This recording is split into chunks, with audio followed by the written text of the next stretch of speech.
तेजस्वी यादव ने नीतीश कुमार को कठपुतली कहा, मुखौटा कहा, तो नीतीश कुमार की तरफ से करारा जवाब आया और बहुत लंबा जवाब आया। नीतीश कुमार ने बताया कि उनकी सरकार ने बिहार में कितना विकास किया और महागठबंधन का घोषणा पत्र झूठ का पुलिंदा क्यों है। नीतीश ने कहा कि उनकी सरकार ने बिहार के युवाओं को नौकरी दी, शिक्षा व्यवस्था में सुधार किया, डबल इंजन की सरकार के दौरान बिहार में उद्योग लग रहे हैं, मेक इन इंडिया के तहत बिहार डिफेंस इंडस्ट्रियल कॉरिडोर बनाने की तैयारी कर रहा है। इसके बाद नीतीश कुमार महागठबंधन के घोषणा पत्र पर आए।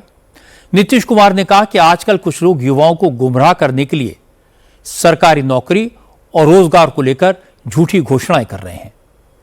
जबकि 15 साल तक राज्य में उनकी सरकार थी तो युवाओं को कितनी नौकरी मिली, उस वक्त सरकारी खजाने की लूट कैसे हुई, ये बिहार के लोग जानते हैं। इसलिए जनता को ऐसे लोगों के बहकावे में नहीं आना चाहिए, न जनता आएगी। बिहार में बीजेपी के चुनाव प्रभारी धर्मेंद्र प्रधान ने भी तेजस्वी पर अटैक किया। धर्मेंद्र प्रधान ने कहा कि तेजस्वी ने जिस तरह अमित शाह पर आरोप लगाए, जिस तरह वोटिंग से पहले ही गड़बड़ी की मनगढ़ंत कहानी बना ली, ये सब हार के डर का सबूत है।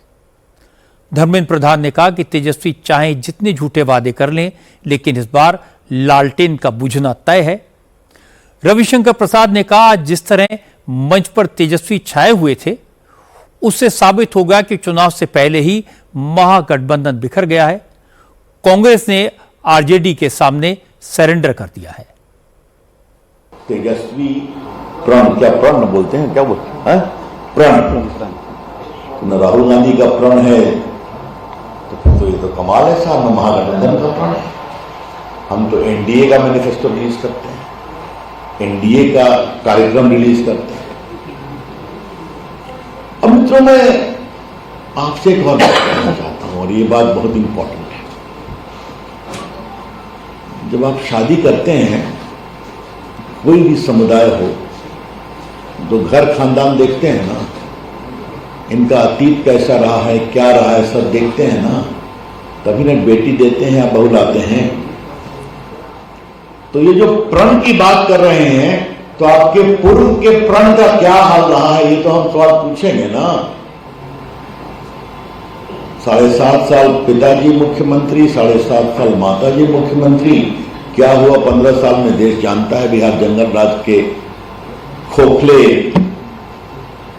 बिल्कुल गड्ढे में डूब गया। जन स्वराज के फाउंडर प्रशांत किशोर ने भी महागठबंधन के घोषणा पत्र को ठगी का नया शिगुफा करार दिया। प्रशांत किशोर ने कहा कि वोट के लिए तेजस्वी यादव बिहार को सोने की लंका बनाने का वादा भी कर सकते हैं, लेकिन इन सब बातों का कोई असर नहीं होता। प्रशांत किशोर ने दावा किया कि बिहार में महागठबंधन तो लड़ाई में ही नहीं है, मुकाबला जन स्वराज और एनडीए के बीच है।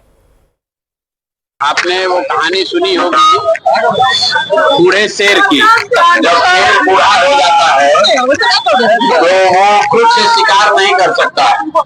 तो कहानी सुने है ना, बूढ़ा शेर सोने का कंगन लेकर बैठता है ताकि कोई राहगीर चलता हुआ सोने के कंगन के लालच में आए तो उसको वो खाएगा, क्योंकि शेर जो है वो दूध नहीं पिएगा, वो मांस ही खाएगा।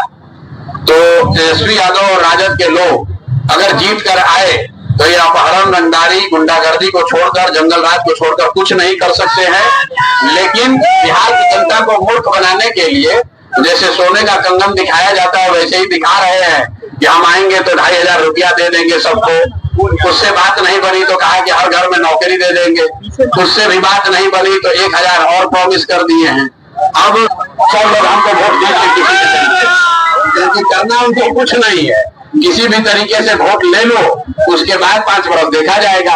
कोई ये पूछने वाला नहीं है कि भाई 15 बरस तक आपके माँ बाप यहाँ पर मुख्यमंत्री थे, कितना आदमी को नौकरी दिए, 3 बरस खुद उप मुख्यमंत्री थे, बिहार का कितना विकास कर दिया। बाबूजी चारा चोरी में जेल गए, चारा चोरी का आदमी का छोड़िए, जानवर का चारा ये लोग खा गया, और यहाँ पर अभी बात कर रहा है कि हम आएंगे तो बिहार का विकास करेंगे।